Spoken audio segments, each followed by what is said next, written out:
Hello, hello. Good morning, friends. It is this beautiful day here that getting ready for a little storminess, but such as it is in the days before Christmas. We are sorry for being late this morning, but the technology was ahead of us. We had everything set to go and could not connect. So it happens. This is the joys of a live production. That's why we're here. So, um, welcome this morning, and I pray you'll find your way here.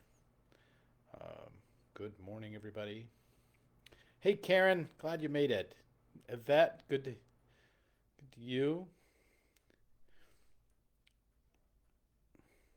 Yvette, how is my sound this morning? Because we're different. We're using a different microphone. Good morning, John. How are you? Donna, hello, hello, hello. Glad you're here. Part of this. Good morning, everybody. Hello. How are you today? Hope you're doing well.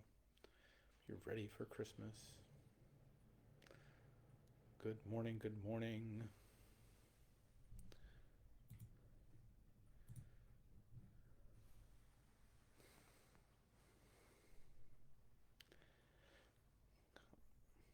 Hello, everybody. All right, one or two more coming along. My little pine tree mug this morning. A little wintry scene.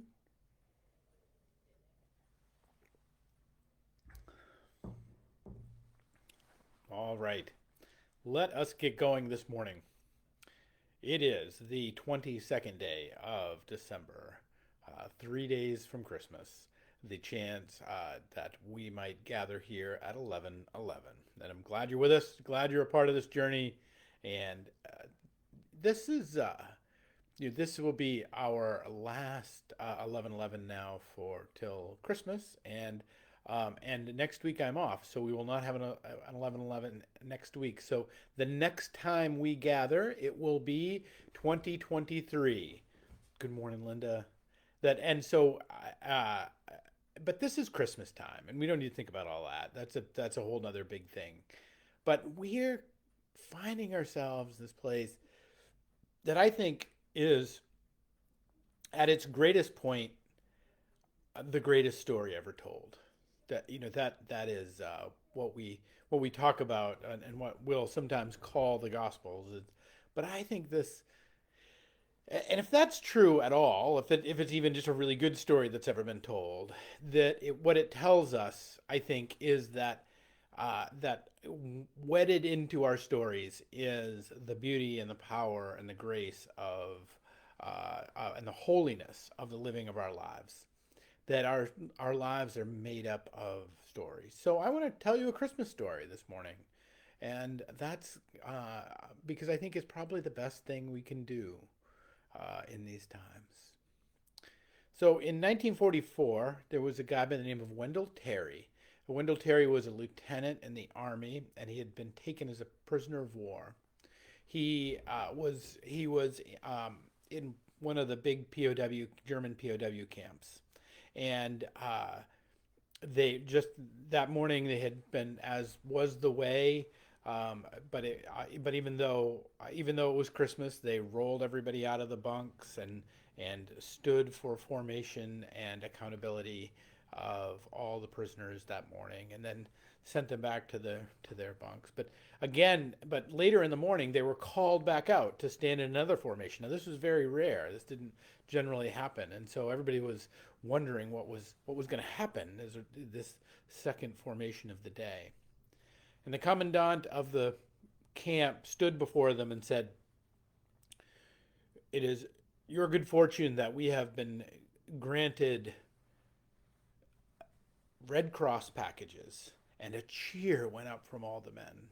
That they were, quite literally, in 1944, they were living on nothing but subsistence rations. They had very, very little food, and what they did have wasn't very good.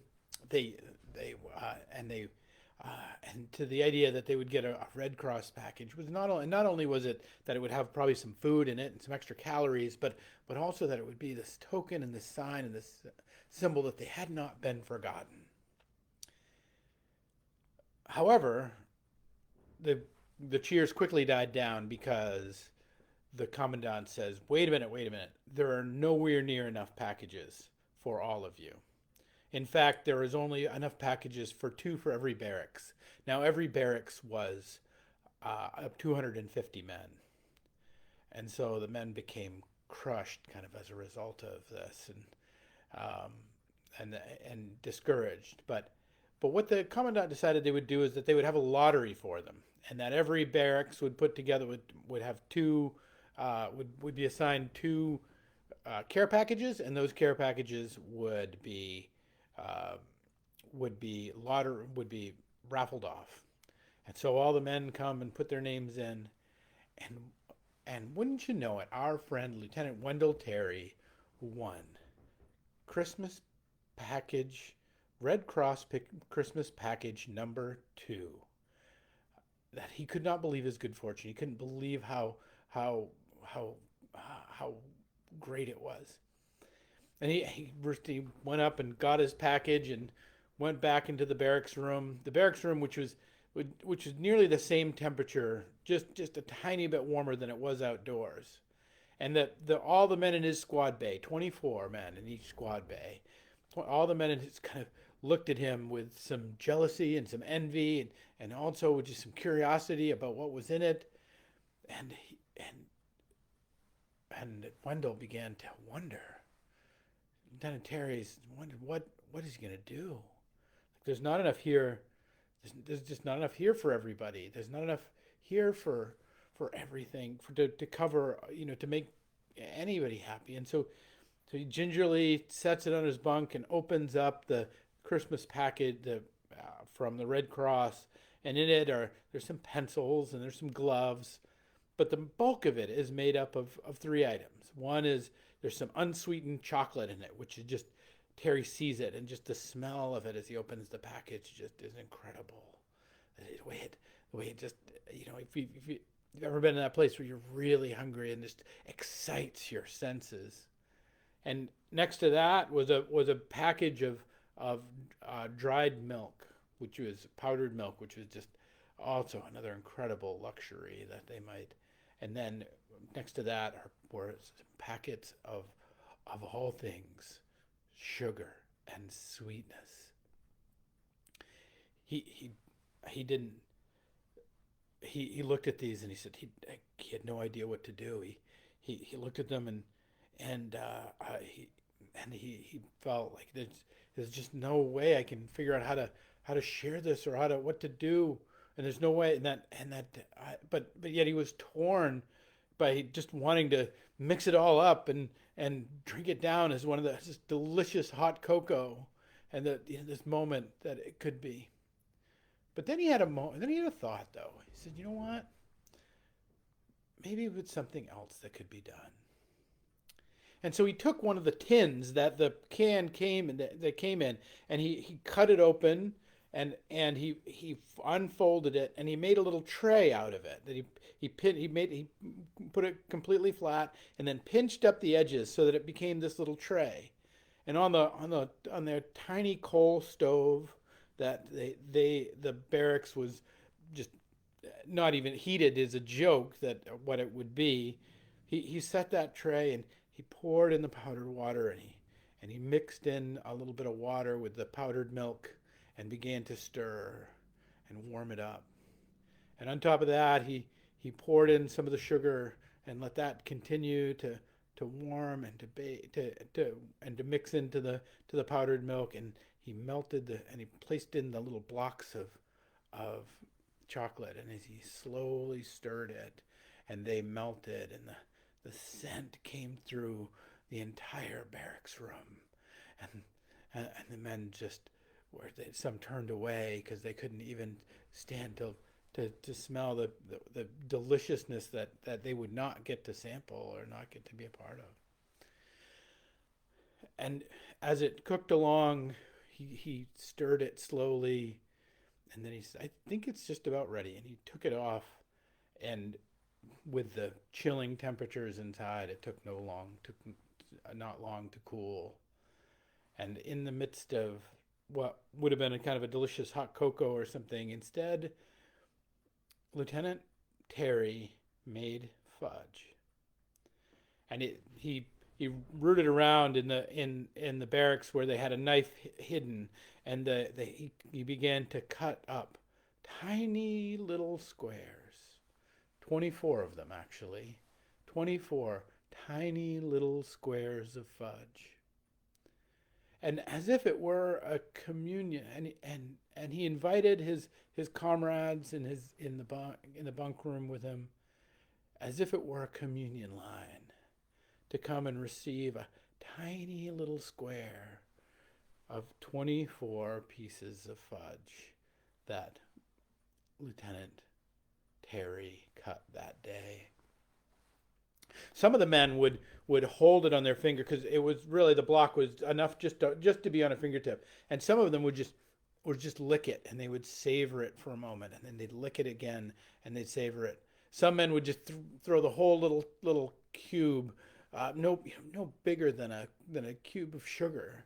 They just throw it in their mouth and just rejoice in the splendor and of a flavor and of a sweetness that they hadn't encountered in months, if not years.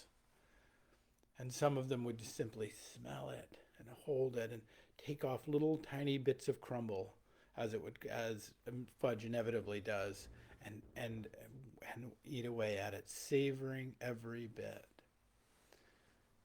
Lieutenant Terry made fudge that Christmas for his squad mates, and where there was really basically what we would think of not even enough for him to have a proper hot cocoa or a proper welcome or a proper piece of nourishment.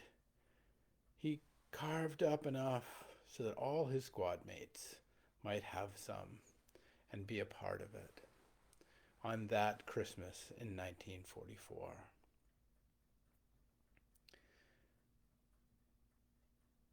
You see, friends, and this is the Christmas story. This is the Christmas story. This is divinity come into the world for the salvation of the world, so that we may know divinity too. As all those men, fighting men, killers, all of them, to one degree or another, many of them had probably taken human lives. These were not soft. These were soldiers, battle hardened, having been captured in the most brutal war the planet has ever seen. Began to rejoice, began to smile, began to lick because of a tiny piece of fudge shared with them by a friend out of the mercy of God.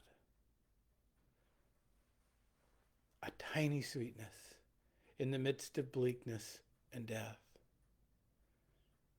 Friends, that's what Christmas Day is.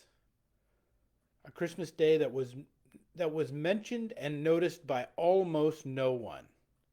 The birth of Jesus is heralded by a few astrologers, a few kings, a few shepherds, and some oxen and donkeys. Beyond that, no one notices the birth of Christ into the world. The tiny bit of sweetness of which it was. But that baby born in a manger with that tiny bit of sweetness would go on to transform the world and to bring it back from Hell's Gate and elevate it to the heights of heaven. C.S. Lewis said it this way. He said, "Once in our world, a stable had something in it that was bigger than our whole world." And friends, once in 1944, in a German POW camp, a tiny taste of fudge was bigger than the whole world. And I hope you can see this. It's not just oh, sharing is good, or we should be kind, or Lieutenant Terry's a really nice guy. It's not that. It's not that. It's because the larger piece of that is the context in which the very fudging of Christmas, because it was completely inadequate. There wasn't enough there for anybody. There was just a taste. There wasn't enough there to supply them with any real caloric value. There wasn't enough there. It was wildly lacking one package for every 250, two packages for every 250 men. I mean, it's wildly inadequate. It's the I mean, if that's the reward, the Germans and the Red Cross were fudging the reward, right? That we're if we want to talk about fudging something, if they want to talk about, or they talk about supplying people's needs, none of that was there. What there was a tiny taste of sweetness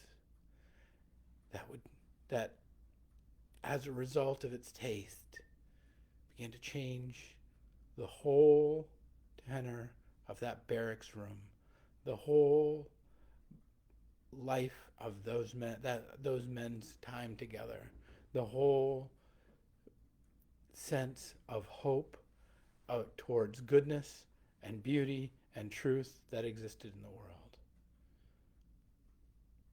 It's not about supplying all the things. Fudging Christmas is not about having all the right presents under the tree, or sending all the right Christmas cards, or doing all the right nice tasks and the nice things, or going out and making sure everybody has all the things that they need all the time. It's not about there being enough. It's about one tiny taste of sweetness that can remind us of the abundance of all that is and will ever be. J.I. Packer, an old preacher, puts it this way. He says, the Almighty appeared on earth as a helpless baby, needing to be fed and changed and taught to talk like any other child. The more you think about it, the more staggering it gets. Nothing in fiction is so fantastic as the truth of incarnation. Friends, my invitation to you as we approach this Christmas is that you fudge your Christmas. Don't worry about getting all the things right. Don't worry about having enough for everybody. Don't worry about making all the right places, making it to all the places and doing all the things. But bring the sweetness to those with whom you are surrounded, with those whom cross your path, with your own little tray of sweetness that you might have. Fudge your Christmas. Don't worry about getting it right. Worry about sharing what sweetness you can find wherever it comes to you.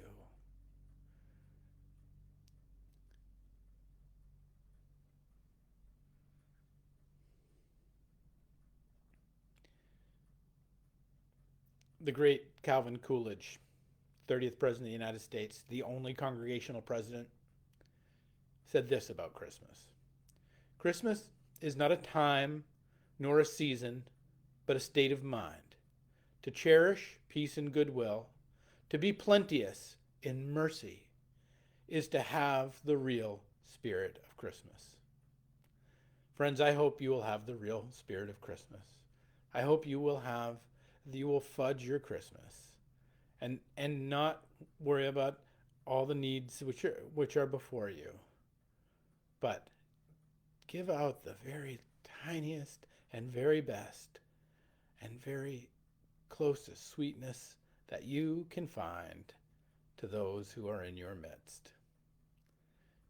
And it is only that will then go forward and change the world.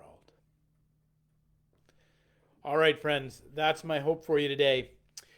We We have two services coming up on Saturday. Both of them will be live streamed. We'll see how that goes, but we're going to live stream both of them. Our 4 o'clock service is our family service, so that's fun and interactive and all kinds of good things there. Our 7 o'clock service is a traditional light carol, lessons and carols service, which will end in candlelight. It is always a beautiful and wonderful time.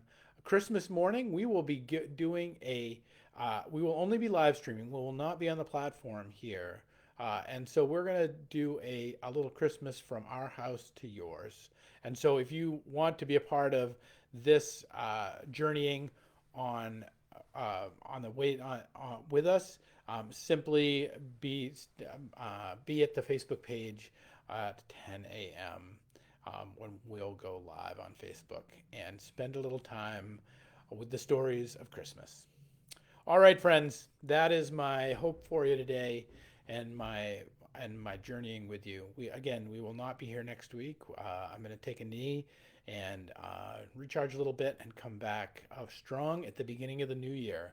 That is the hope. So a blessed Merry Christmas to you all, a fruitful and wonderful and happy New Year, and may God's blessings be upon all of you in this time as you, well, as I hope you fudge Christmas.